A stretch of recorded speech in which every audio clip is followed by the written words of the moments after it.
Greetings, Internet, and welcome to this week's episode of HeiseNerd Speaks, the program where I sit in front of my microphone and kind of talk about some different things that I've heard this week and my thoughts on them.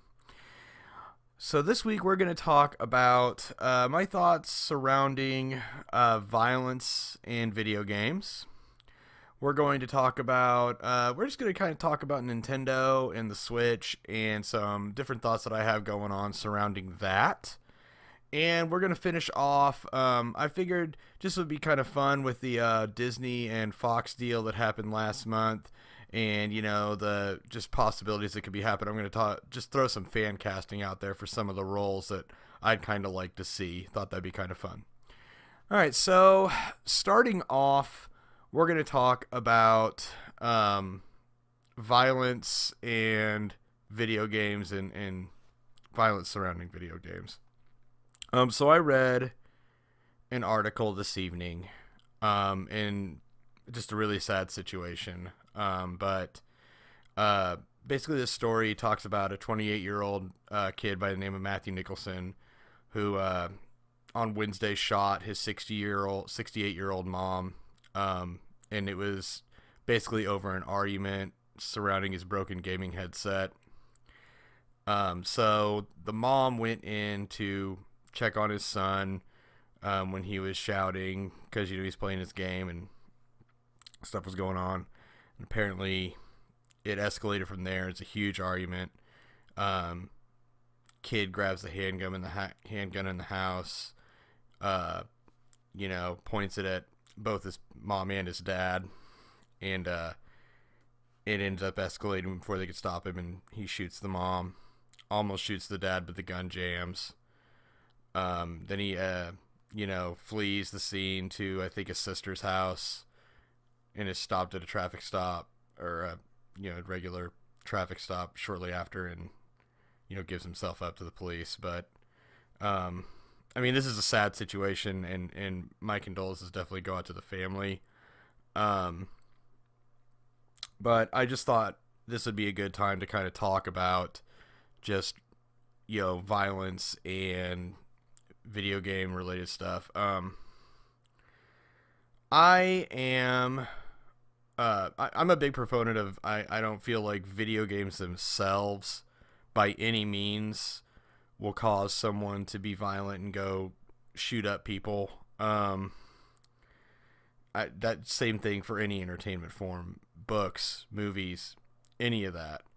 I think it really just really lies. It lies with the person, and it lies with the responsibility of those taking care, like, you know, parents. You know, if your kids got, you know, any kind of mental disorder or instability, you need to monitor what they're putting into their head. You know, if they're playing violent video games and you see violent tendencies out of them, you need to monitor that. You need to find out, are the games the root cause? I mean, or are they kind of feeding him and desensitizing him or her? You need to check that, you know. You know, I don't like bringing personal things into the, you know, into this, but I mean, I have a son with, you know, with a disability, and obviously, you know, I very carefully monitor what he intakes, you know. I have no problem. I mean, the kid plays video games like crazy. But, you know, I tend to monitor what he's going to play. I'm not going to, you know, have him playing first person shooters if I don't feel like he could handle that. And if he's, you know, lashing out violently at those around him, then I should probably not allow that. I guess the biggest thing with this is, I mean, this particular situation, if, you know, the 28-year-old, and I don't like putting, you know, assumptions out there, because I feel like there might be, you know, but if 28-year-old living at home, obviously there's a reason for that. whether that's because of instability or whatnot. You don't, and not to mention, some of the story also said that this kid had blamed, the parent for the breaking of the games, which he actually clearly just broke himself in the argument. So obviously there's obviously some sort of instability there, and first and foremost, there should have probably been better monitoring of what entertainment forms the kid's taken in throughout his life growing up. And secondly, why? And this is one of the biggest things. I'm, again, not to get political here. I am all for, firearms and the rights with that, involving that. But responsibility is key here. Why on earth would you have a gun in your house that's easily accessible by this kid who most likely has some kind of mental, some kind of emotional instability? Even like, he could hurt himself, he could hurt someone else. It's just, to me, and again, condolences. I feel so bad for this family, but and this is not really, I don't want to put it in a sense of I'm talking about, well, you screwed this up and this is what happened, because that's not what this is. This is saying, in this same sort of situation, for the future, for any other families, be responsible. Don't, if you want to carry you want to have that gun in your house for protection, great. You know what? That is your right, and I would not want to take that away from anybody. But there's just got to be a degree of responsibility involved, especially if there is some degree of emotional instability from anybody in the household. That person should probably be restricted from having access to it. But the close out, it's really just down to responsibility. And again, I don't think video games cause it. I am a big proponent of that. I think that responsibility is where it really lies.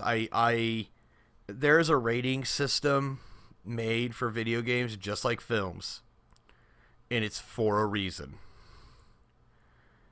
It's really up to parents and them monitoring and just keeping an eye on what your kids are putting into their heads and making sure that they're okay with handling that. And if you don't feel that they're safe with that, then you need to explain that to your kid. I am a big proponent of, if I don't want either any of my kids to watch something or play something, and I say no, I give them the why, because so and such happens in this film, or there are things in this that I feel that you're not quite ready to handle yet responsibly. And that's the respect you, because just to be that parent that says, oh, it's because I say so, well, then you're going to deal with other problems in the future, probably. I'm no expert, but that's my 2 cents on the subject. Yeah, but I think that just being responsible and doing your part to raise those your kids, those you take care of, in a truly caring and responsible way. All right, let's move on to something a little bit lighter. We had to start with a heavy subject this week, right? So I want to talk about Nintendo a little bit, and because I've been hearing a lot of different, reading a bunch of different articles on, the Switch, and they just had their latest Nintendo Direct with some different stuff that's coming out, and I thought it would just be kind of exciting to talk about my history with Nintendo. So, I grew up in the 80s and the 90s. Of course, the NES was a huge part of my childhood. The earliest memory of the NES that I could come up with was at a Walmart in Marshalltown, Iowa, when I was visiting my grandparents. They had a demo unit. I don't remember what it's called. I remember it, and if I saw a picture of it, I'd be like, that's the thing. But it was this clear demo display that held like cartridges, and you could see the front of the cartridges through it and stuff. And and you could push a button to select which game you wanted to try out. And I clearly remember a gold cartridge inside of that and switching to that. And my first introduction to the NES, Legend of Zelda. Now, I was like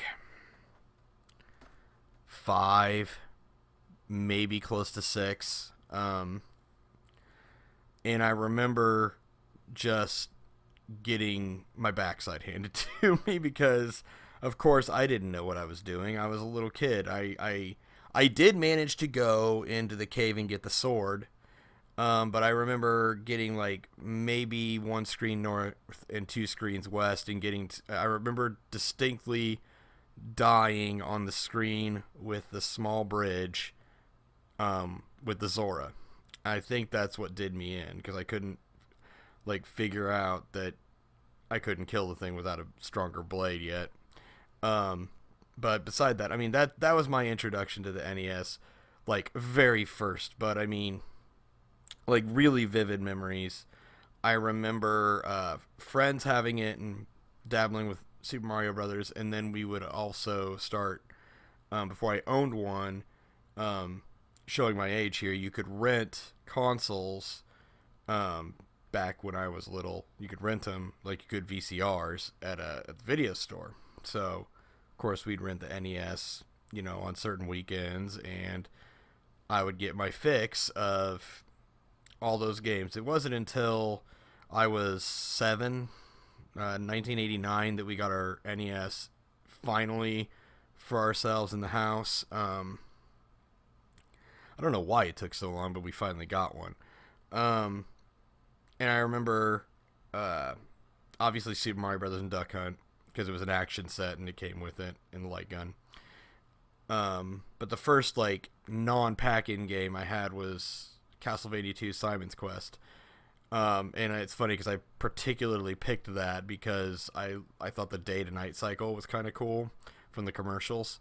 And as much hate as that game gets, I really loved it. I still to this day probably would say that it's my favorite NES Castlevania. And I'll fight that cause till you. I wouldn't win it on a debate, but I would fight that cause. But those are my initial, remembers of the NES. Great games like Mega Man 2, but all 4 Dragon Quest games I really loved on there. Both Zelda games. Anyway, going on, I'm not going to go down the list, but and then moving on, got an SNES on my 10th birthday. Again, I remember that first by renting them. the funny thing was, like, my one of my favorite stories before I owned an SNES was I remember having some I I guess it was birthday money. I have no idea. I had a little bit of money, uh, more than usual on me, and I had gone because I would go ride. I had a it was either a bike or a scooter at that age. I don't remember. But like we're not talking like those like razor scooters. It was like a big scooter with like big wheels and stuff. But I remember going to the video store that was close to our house, and I loved this video store because they had like a really good selection of NES games. They were a good like mom and pop video store in your like smaller town. They were the best one in town, and it was not too terribly far from the house, so I could get out there and just kind of browse for myself. Back in the day when kids could go out by themselves, can't really do that now. Even in smaller towns. But I remember going there, and this was right when A Link to the Past released. And I got there, and I didn't know it was out. Because you didn't have, like, the internet told you specific days of when games would come out. I mean, you'd have stuff in Nintendo Power that say, hey, this is coming out soon, but it wouldn't have the specific day or anything. You just had an idea. But I remember seeing that box, and okay, again, showing age, because I kind of thought it would be fun to put this in there too.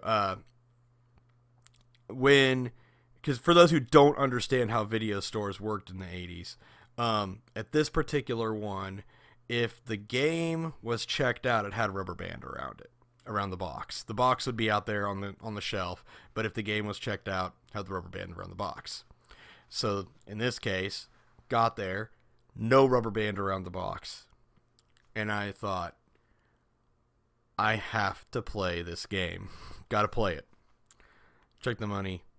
I was like, okay, I got a pretty good amount, and I know that it's like $5 to rent a system, and it's like $2 to rent a game. Wouldn't be that way now, but that's what it was then. And I walk up to the counter, and I'm like, you got any systems in, too? And, of course, they did. So that was my weekend. And I had to haul, the big old box with the system and the game and everything in tow while I'm trying to ride my bike back to my house. But, I wasn't giving this up for anything. I had to have it, man. I had to play it. But that was my weekend. I played, A Link to the Past. And I don't believe I beat it. I owned it later and then beat it, but that I got pretty far. So there's my memories of SNES. Yeah, I'm just gonna go down each of these generations. And then moving on, N64.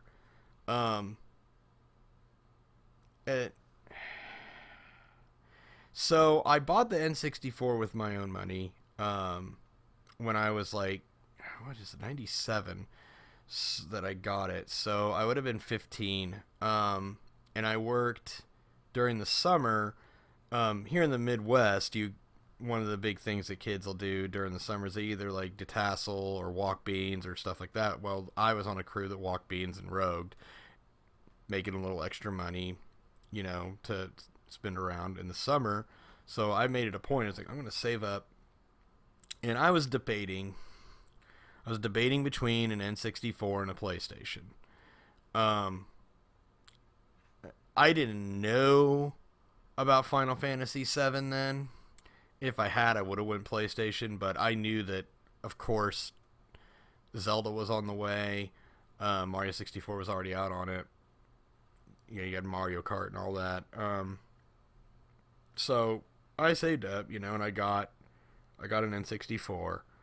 Now I later did ask for a PlayStation. I think like the following Christmas, like 98 or something like that, and I got one for that because I once I knew Final Fantasy VII was out, I had to have that and Final Fantasy VII. That's like the only thing I asked for that Christmas. I was like, prices drop, please get that for me. But anyway, this is a Nintendo conversation, so we're gonna that's for another day. So N64 memories. Obviously, I had Super Mario 64 first. That's still my favorite game on that system. Um, I bought Ocarina of Time, of course. Again, that was when I had a job, because I like the next summer I had a job by the time that came out. So, flipping burgers at the Dairy Queen. Um, and then one of the other ones that's a vivid memory for the vivid memory for me for the N64 is just the multiplayer experience was probably really like I had friends, so to say, that I would play with. And one of my favorite things we would play, and this is just a real testament of the times that of my life then, was the WCW versus NWO games that were on that system. Me and my friend Kyle, we just play the crap out of that game. And WCW vs NWO Revenge, and it's funny because I think we played the first one, World Tour. I wasn't really into wrestling yet. Again, I watched it a little bit in the early '90s, for a little while. I remember like the Jake the Snake and Randy Savage feud where he had the snake and everything and bit him and everything. That was like, I remember that. I remember when the Undertaker first started, he was kind of coming around when I watched, but I fell off, and then started playing this game. I was like, and then of course I'm like, okay, let's watch an episode or two, and I started watching. Got pulled into watching the pay-per-views and everything. We'd have parties at the house or at friends' houses. We kind of swapped around who was doing that, and that just good times, man. So those are just some really cool, fun memories. And then I guess by the time GameCube came out, I was out of school. I was already married, because I married early, and that's okay. It's not a horrible thing to marry early. Some people think it would be, but I did, and I'm still here to stay. But that's another conversation. But I ended up with a PlayStation 2 first. I did eventually get a GameCube. And I did like the GameCube, but it had some pretty good titles on it, of course, first party stuff. But it didn't hold the place in its heart like the SNES NES did. And then the Wii came out, and I was debating what I wanted to do, because the new consoles were going to be expensive, but then I heard the price point that the Wii had. I was like, okay, well, maybe I can get a console for this generation, because this has got a pretty low price point. I could trade some stuff in and use the credit toward it, and I did, and I pre-ordered my Wii. I pre-ordered it well ahead of time. So I was one of those first lucky people, because when the Wii came out, that thing was incredibly hard to come across, because people there was more people wanting it than there was supply, and of course there were all those people out there, of course, buying them up and scalping them. So I lucked out. And I thought, man, watching the marketing, it was like, this is going to be so cool. Like, it's got a low price point. It's this generation. It's got all these really cool motion controls and stuff from the commercials. And I got my system. I got Wii Sports with it, of course. And I got Twilight Princess Legend of Zelda, because it's a Zelda game. Of course I'm going to get it. And I enjoyed Wii Sports. I enjoyed Twilight Princess. I beat Twilight Princess, played a good amount of Wii Sports, and then the novelty started to wear off. Motion controls were a fun thing for a while. Again, there was some decent first party stuff that I played on the Wii. I mean, I played New Super Mario Brothers Wii. I've played Fire Emblem, Radiant Dawn, played Super Smash Brothers Brawl, and enjoyed them. But the funny thing about those games are they don't really utilize the motion controls. So, I surprisingly enough, I did that. This is where like my where my love for Zelda started to taper off. Twilight Princess was good, but then Skyward Sword. Like once I just kind of got to the point where it's like this seems to just be the same formula in all these Zelda games. I got, Skyward Sword just wasn't doing it for me. By this time, I had already gotten a 360 because I wanted to play some of those AAA titles that were not going to be on the Nintendo. And it was just unfortunate that Nintendo just couldn't get that AAA third-party support because they felt it was a good idea to kind of go with a lower standard for their horsepower in their systems, to make up for the fact like, okay, we got these good first party games, we've got these motion controls that's going to sell, and it did, man. I mean, it sold the crap. I mean, they sold a ton of systems. They sold so many systems to people who don't even play video games. They're selling systems to nursing homes, that'll never happen again. I mean, not until I'm old and gray will that happen again. I mean, that is before like the video game generation hits, that they actually hit the nursing homes. That'll never happen again. And it was a good move on their part, but just the novelty wore off. And when they just blew it with the Wii U, I mean, it was just I don't know. I mean, that's a whole long subject to talk about, but I mean, once again, there were some decent games on the Wii U, first party stuff, but they just couldn't get that third party support because they were basically a generation behind on the tech, and they didn't have the motion gimmick to really sell the shovelware this time, and that novelty had already worn off, so there is no point. But now moving on to the Switch. I haven't gotten a Switch yet. I have every desire to buy one. It's just funds at this point.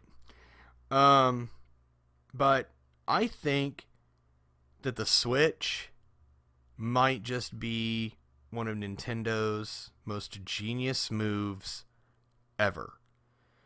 I mean, we're talking landmarks thought as it was when they when they brought the NES to the States. I mean, they saved video games with that thing in the United States. I think that the idea that, hey, we're really great in the portable market, but we're just really, really screwing the pooch with consoles, with home consoles. So why don't we just put them together? I mean, they kind of had the idea going with the Wii U. It's just the problem was you were tethered to that console, and the wireless connection between the gamepad and the console, it had to be so short, so you had to basically still be in the same room. But you just had this idea that it's like, I have console power, but I'm just holding it in my hands. How awesome is that? I could sit on my couch and just kind of play it like a portable system, but it's as powerful as a console. And that's what I did a lot with it, because I had a Wii U, and I played pretty good amount of games on that and everything. And that's like, that's the experience that I did. Lots of, just playing like that. But now, just the amount of thought that they've put into this system. And what I really think is fascinating about this system is that they're coming out with so much stuff on it. Third-party developers are able to just throw games on this thing because they're putting out games that have existed already. Now, you think people would complain about that, which is hilarious. I would think people would be like, "Oh, it's just a bunch of games that have already been out." Like, I mean, they put Skyrim on it. They put Doom 2016 on this. And now apparently they're going to be putting Dark Souls on it. But people they're buying them up. They're buying up games that existed they put Super Meat Boy on this thing recently, and people, that thing is selling on the Switch almost as well as it sold on the Xbox 360 so far. It hasn't even been out that long. And it's a game that's been out for years. And they're just selling all this stuff. I mean, they're going to put Hyrule Warriors, which was on the Wii U, onto the Switch. They put Mario Kart 8 on it already. So essentially, this is like we're giving a chance to these games that made it onto the Wii U that just people didn't play because the Wii U didn't get enough following, and they're putting them onto the Switch. This is genius. I mean, they're able to put good quality content out on their system with minimal effort. I mean, you have to port the game, but I mean, I'm sure there's less effort to that than making a new game from scratch. Developers are going to make money hand over fist on their games if they sell well enough. They don't have to sell a high number because, I mean, they didn't put as much into it to make a profit. It's genius. You throw that on top of the fact that we've already gotten a good Zelda game that came out at launch, the best Zelda game in a long time. You're getting, still stellars, even more. Like we got the Mario game, the flagship Mario game came out within its first year. It's just genius. I am just excited about getting my hands on the system finally. This thing's getting a good library. This thing is selling like gangbusters. It was the highest selling console during the holiday season this season. I mean, of course, Xbox One and PS4 have been out for a while, so those sales have probably dropped a little bit, but it doesn't matter. I mean, Nintendo is finally back in the game, and I think they're on their way to kind of be they're on their way to become the heavy hitter, and I'm excited to see what they're going to do in the coming years. And man, I'm ready to get my hands on a Switch and start playing. And now it's just the burning question of what I get first. I've already played through Breath of the Wild because I played the Wii U version, but I'd kind of like to have the Switch version. But probably go with Mario Odyssey as that first game. All right, well, moving on. All right, so we're going to finish off with, I thought it'd be fun to do some fan casting in regards to the X-Men and Fantastic Four franchises for Marvel. I just thought I'd throw some names out because to me, I feel like it's best if we reboot these franchises instead of trying to work with what's already there. I understand that Hugh Jackman is Wolverine. Of course Hugh Jackman is Wolverine. He's always going to be Wolverine. I mean, even if they got a different actor to play Iron Man, Robert Downey Jr. is Iron Man. Period. Nobody else is him. Those are like the only two superheroes that I could say, yeah, that actor is that superhero and nobody else. But for the sake of reboot, I thought I'd throw a name in there. So, I mean, I've got the flame shield up, ladies and gentlemen, because I figured I'm probably going to get hazed for some of these, but I'm going to I'm going to name people, and I'm going to kind of give my defense and my reasoning behind it. So just brace yourselves and be ready for whatever got. So let's just start with X-Men. I'm only naming 3 characters here, just like kind of the big 3 to me, because I mean it would take me forever to go through, like, you know, getting Jean Grey in there and Storm and Cyclops and Nightcrawler and just so many different. So my big 3 are of course Wolverine, Professor X, and Magneto. I'm going to start with Magneto. I think that I'd like to see kind of middle-aged Magneto and Professor X. I don't need him to be like 60s, 60-year-old, 70-year-old Charles and Magneto. I need, I'm thinking more like, that like mid to early 50s age for the two of them. So I chose Viggo Mortensen for Magneto. I think Viggo's a great actor. I think that he was great in Lord of the Rings films. I think that he's kind of come away from that with things like Captain Fantastic, and being able to get nominated for some awards for that. So I think he'd be a good fit. And then as for Professor X, I tried to choose somebody that's kind of close in age. And I went with Mark Strong as Professor X. My biggest defense for Mark Strong right now, I would say, would be the Kingsman films. I thought that he was great in both of those films as Merlin. And yeah, I think that he would be a really good fit. Normally he kind of plays, like, he typically plays a bad guy, but I mean, in the Kingsman films, he kind of proved that he could kind of be like that, like a wise kind of character almost. So I thought, hey, it'd be good. And then Wolverine, and this is where I'm probably going to get hazed by people.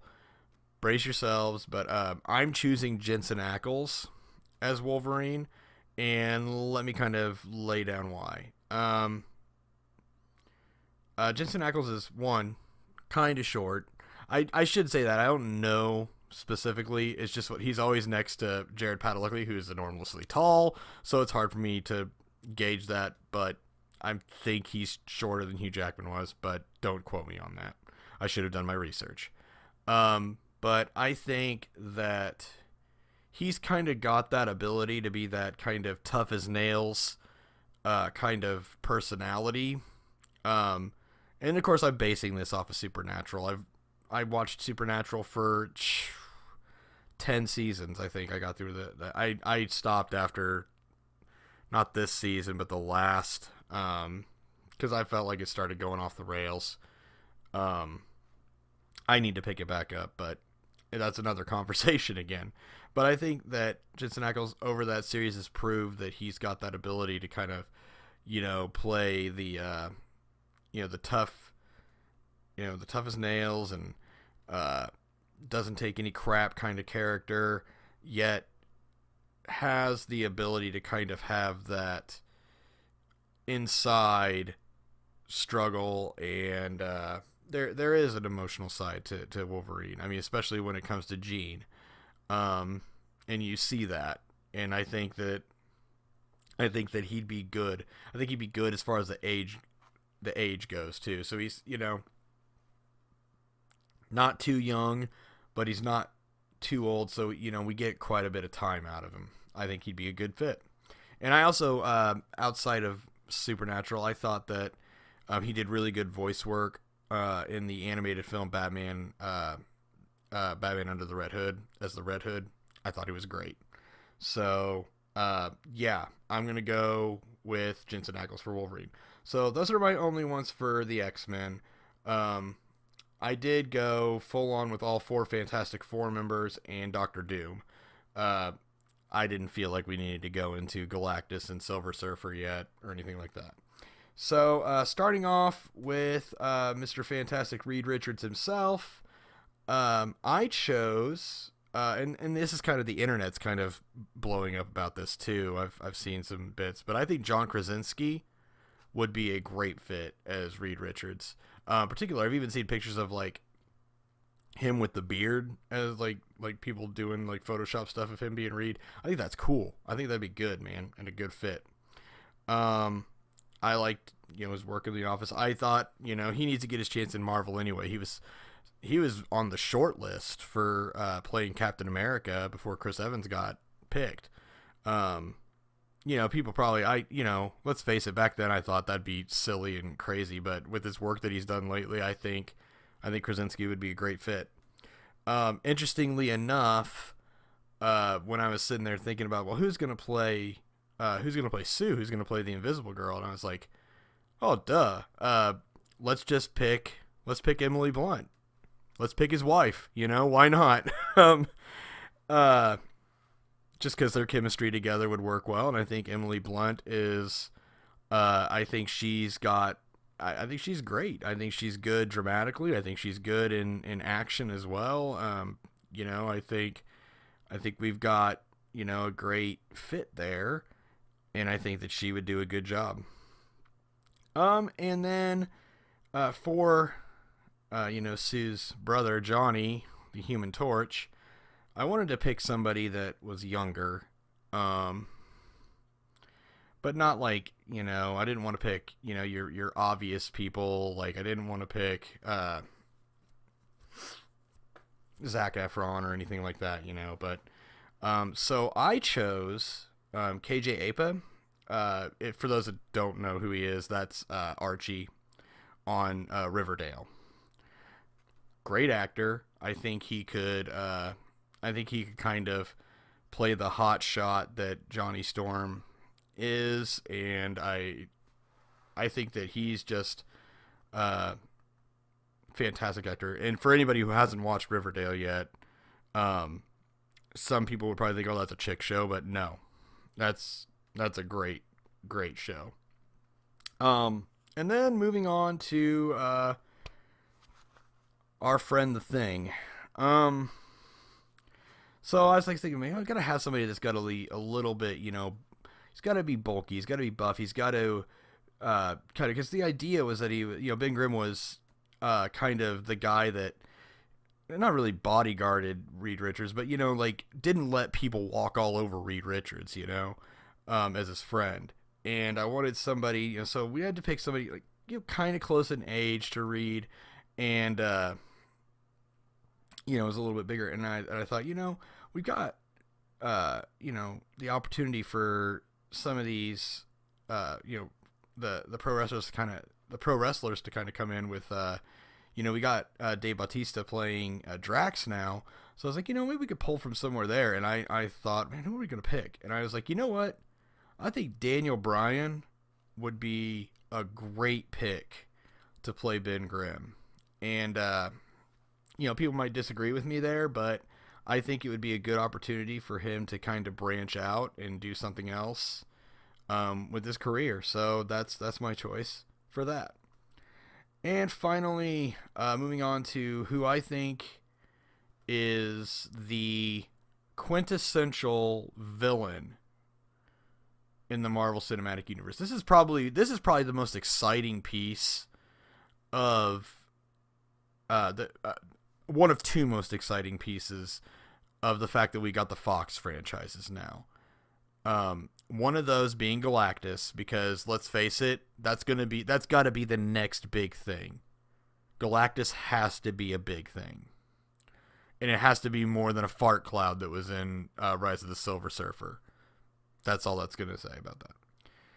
But then the next thing, Doctor Doom.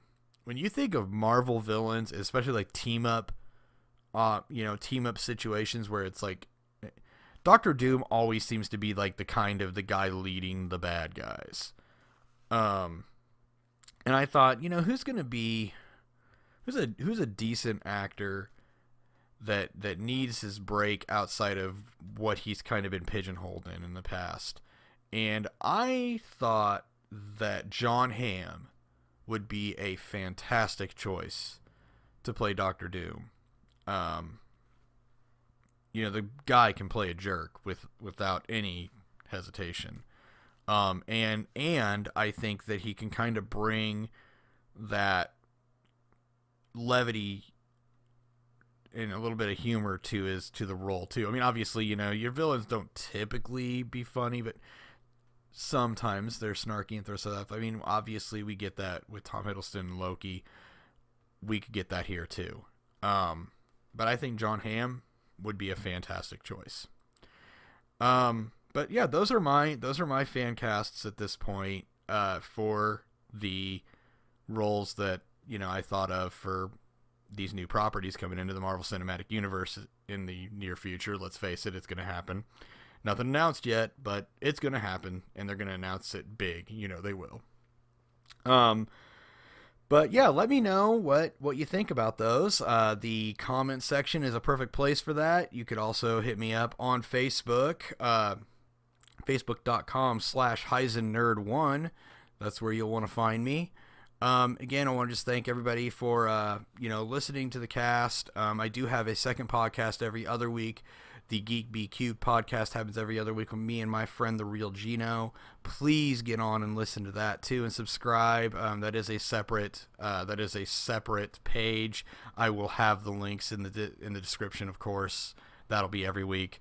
Again, thanks everybody for listening, and I look forward to speaking to you guys again next week. And I will hear you guys and your feedback, and we'll see you next week on the next stream. HeiseNerd, out.